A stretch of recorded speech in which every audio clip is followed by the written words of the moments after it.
বিসমিল্লাহির রহমানির রহিম। হযরত জাবের রাদিয়াল্লাহু তাআলা আনহু থেকে বর্ণিত, তিনি বলেন, আমি রাসূলুল্লাহ সাল্লাল্লাহু আলাইহি ওয়াসাল্লামকে বলতে শুনিয়েছি, যখন কোনো ব্যক্তি তার নিজের ঘরে প্রবেশ করে এবং খাবার খাওয়ার সময় বিসমিল্লাহ বলে, তখন শয়তান তার সহচরদেরকে নিয়ে বলেন, আজ তোমরা রাত্রি যাপন করার জন্য কোনো স্থান পেলে না এবং খাবারও পেলে না।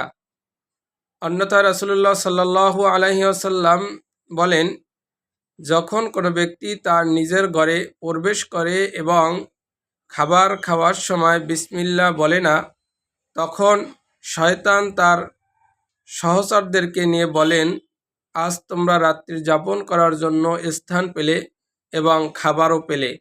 তাই আমরা সর্বসময় বিসমিল্লাহ বলে খাবার খাবো, বিসমিল্লাহ বলে ঘরে প্রবেশ করব এবং সর্বকাজের শুরুতে বিসমিল্লাহ বলে শুরু করব।